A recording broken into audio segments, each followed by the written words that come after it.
picking cotton. We are. You can't pay us enough to find a plantation. Oh my God. With Jasmine Crockett and some of the things that she discussed pertaining to black people being done picking cotton. I guess that's the best way to say it. But the migrants, it's all good for them to be able to pick the cotton. So let's take a look at this video and you guys give me your thoughts, man. It's crazy, the people that are in control right now, the people that are influential in politics. All right, let's take a look. The Democrats are starting to sound more like shock jocks than serious lawmakers as the loudest voices in the room step into the leadership void. Rising star Jasmine Crockett is the MVP of attention seeking, and she's defending the need for illegal immigrants with this shocking take. So I had to go around the country and educate people about what immigrants do for this country, or the fact that we are a country of immigrants. Right. The fact is, ain't none of y'all trying to go and farm right now. Okay, so I'm lying. Raise your hands. You're not. We done picking cotton. We are. You can't pay us enough to find a plantation. Democrats can showboat all they want, but at the end of the day, it's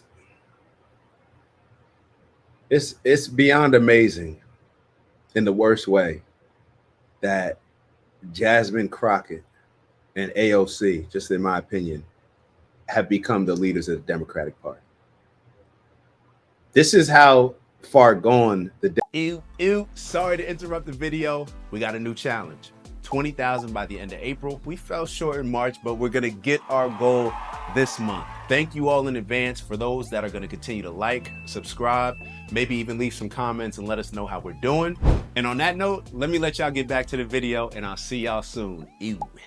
Democrats are, and this is what I meant and alluded to. Well, I didn't even allude to it earlier. I said it. A lot of these moderate Democrats that relied on the Ayanna Presleys, the Jasmine Crockett's, the AOCs to be pushing these radical messages and to be the most ferocious soldiers for the Democratic Party, to say and do everything, gave them a free pass. Hey, cause as much havoc as you can, say whatever you want, doesn't matter, we're going to back you. When the people did not respond in a positive way, in supportive way, in voting Democrat, and you see this still right now with the low approval rating of the Democratic Party, those same people that were gaslit to do all and say whatever, to change your accent, to behave like a booger if you're Jasmine Crockett, the same people that encourage those actions now have to figure out a way to put a leash. Wait, let me not say put a leash, right? Let me not say that. I don't want to use any inappropriate words, but they have to figure out a way to gain some type of control to get them back in line. To get them back in, and now people are going to say, well, why black women got to be put back in line? No, Democrats have to be put back in line, and the extreme ones have to be put back in line more than anybody else. Gavin Newsom is probably the most extreme one, but he's smarter. Well, now I'm going to say that a black woman ain't smart. Gavin Newsom is slick enough and intelligent enough to put himself back in line, to realize that, damn, for me to have any chance of becoming president, we just lost an election and have our lowest approval rating ever as a Democratic Party, or one of the lowest approval ratings ever. And when you look at California, they're the policies that we've actually put forth the policies and implemented the policies that the Democrats have lost because of. Now, I know the Princeton professor said it was just because we didn't want to vote for a black woman. But if he opens up his mind a bit, then he would understand that a large part of it was simply the policies. All you got to do is look at California. People don't want that. There's a reason why people are moving out of California well before the fires. There's a reason why people are moving down to Texas, moving down to Florida. Those policies do not work, and they've run California into the ground. It just is what it is. It just is what it is. So let's I don't know. Let's hear a little bit about what they had to say on this Jasmine Crockett situation. But I mean, when you have somebody up here that's talking about we're done picking cotton, we don't want to work on a farm. Now, people got upset with Donald Trump when he said black jobs, right? People got really offended. Black jobs. And I said on the show last, what was it, Monday, I guess, the nerve. Do I need to bring up that chart again with black people being at the bottom when it comes to median household income? Median household income for the black family is $35,000, and Jasmine Crockett is jumping on TV talking about we're too good to go into agriculture, as if it's the cotton that was mean to us. No, it was people that forced us to pick cotton. It wasn't the cotton that's bad. So now we're going to sit here and say that we're too good to get into agriculture. However, yeah, those migrants, they'll do it. Those illegal migrants, they'll do it. Think about it. The Democrat Party is supposed to be the party of the people. They're supposed to be the party of the people, I thought. Stand up for the people without a strong voice, right? Stand up for the impoverished community. And your answer to that is to incentivize millions and millions of illegal migrants to come in and take these jobs that Americans are too lazy and too spoiled, bratish to do. And black people, out of all people, think they can stand on something and say, nah, that job is too good for us. We are at the bottom. When you have a country, and the Democratic Party is probably responsible for this more than anybody, when you have people at the bottom that feel that they are entitled, you've convinced black people that they're victims. Terrible combination, that they're victims and that they're entitled. That they're entitled to something. That combination is exactly why black people have not figured it out in this country and have gone backwards since the Jim Crow days, right? Right? We've gone backwards ever since Lyndon B. Johnson decided to implement these social programs that the Democrats claim that is, we care about black people. Let's just keep giving them stuff. Let's incentivize their women to not need men in the household and give them welfare, give them housing assistance, give them food stamps, give them all these things that they can't have once they decide to have a man in the house or get married.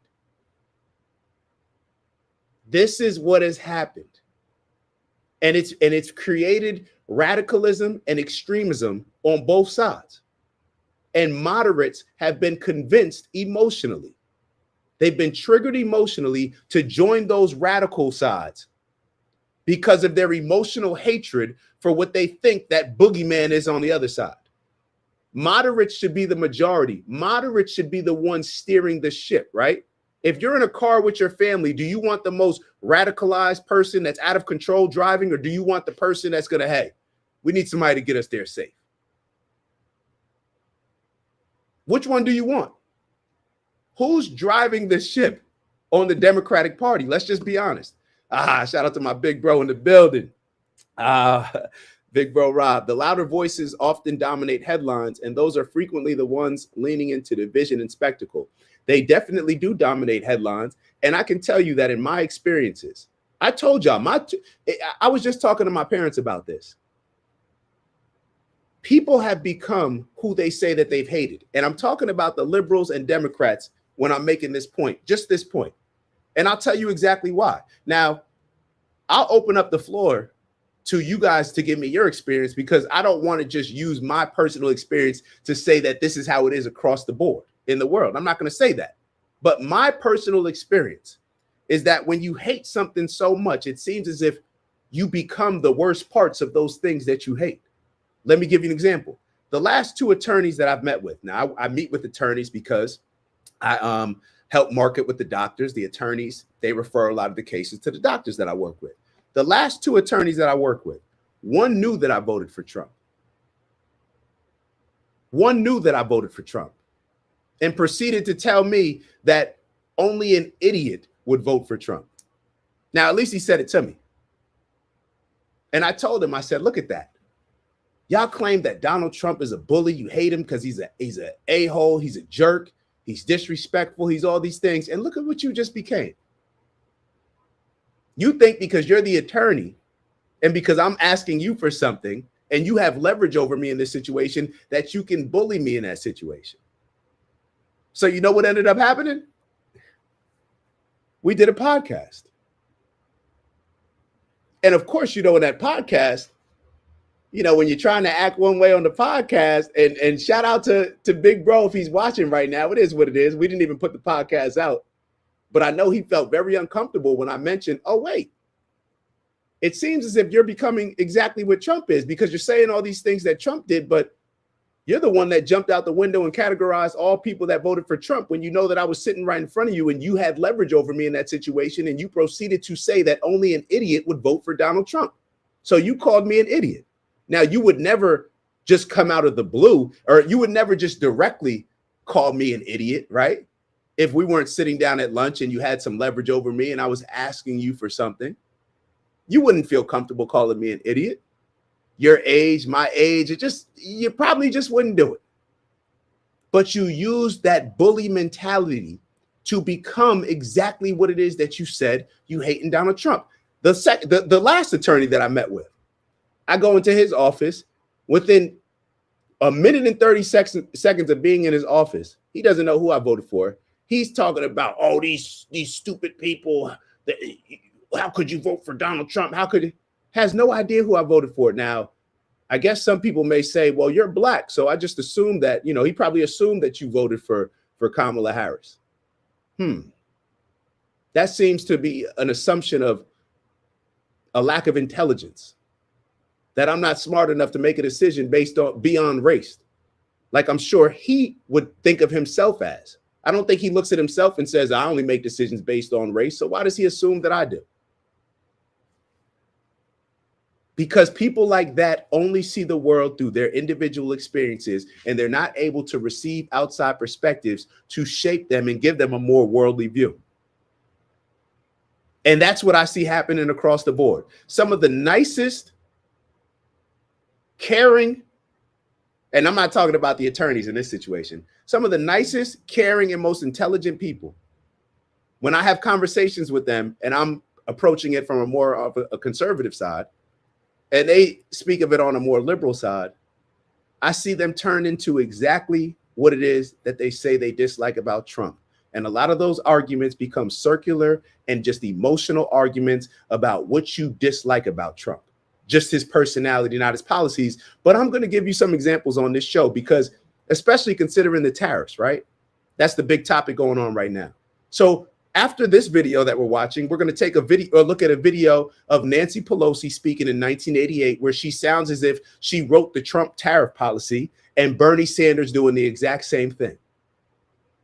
And the reason why I'm playing these videos is because these politicians, they play all of us. They manipulate all of us.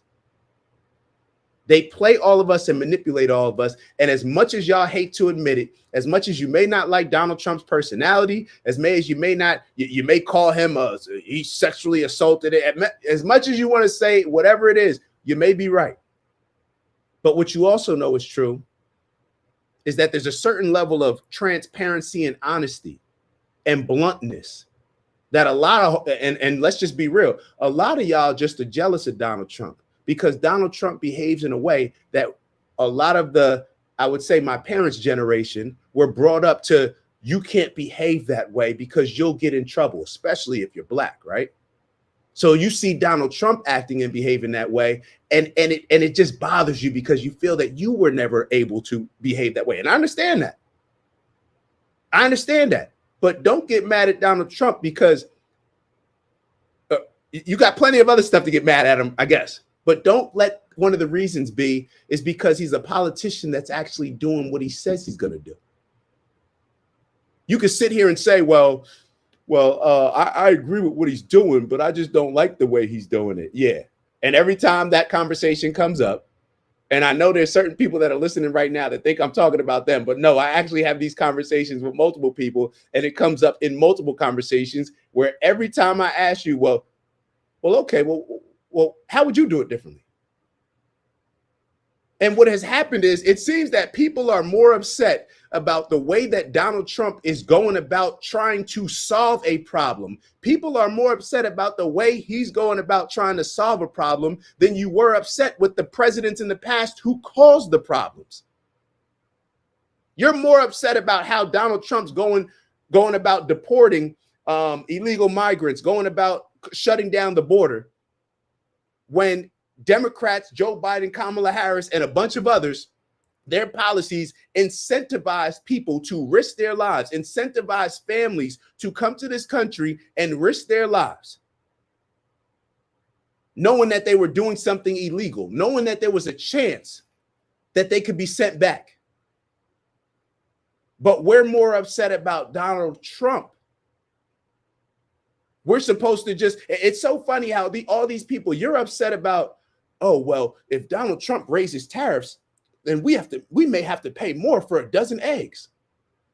But I don't see you having that same energy when millions of migrants come here and we're supporting them with housing them out of our tax money, feeding them out of our tax money, and educating them out of our tax money. And they're taking away opportunities and jobs from Americans. But I don't see anybody pointing those things out, that you got to pay more in taxes to fund the illegal migrants that are coming in. There's no consistency. There is no consistency. And I don't know if Maya's on right now, but I'm going to toot my own horn for a little bit right now. I have called Donald Trump out on this show for things.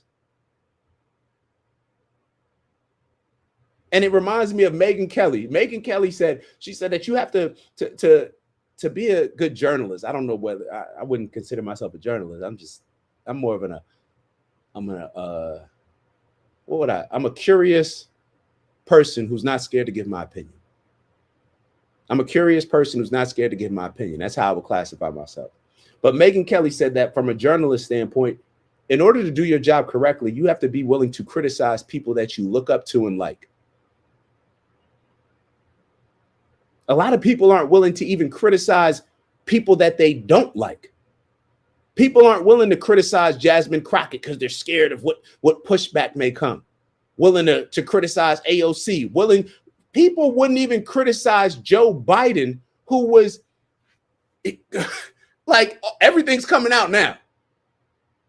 People were not even willing to criticize Joe Biden to the point where y'all allowed his legacy to be tarnished. I feel bad for him. The guy's got dementia and y'all are pushing him to run for president.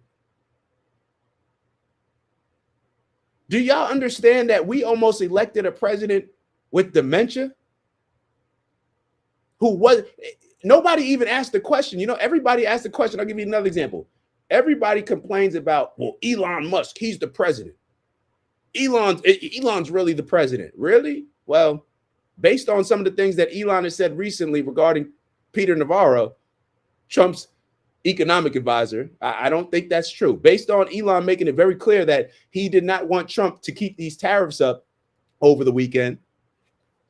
Now, he paused them now based on the amazing leverage that he created by using the tariffs, which we'll talk about a little bit later. But Elon was not for that. Maybe that's why Elon put out that video today. I don't know.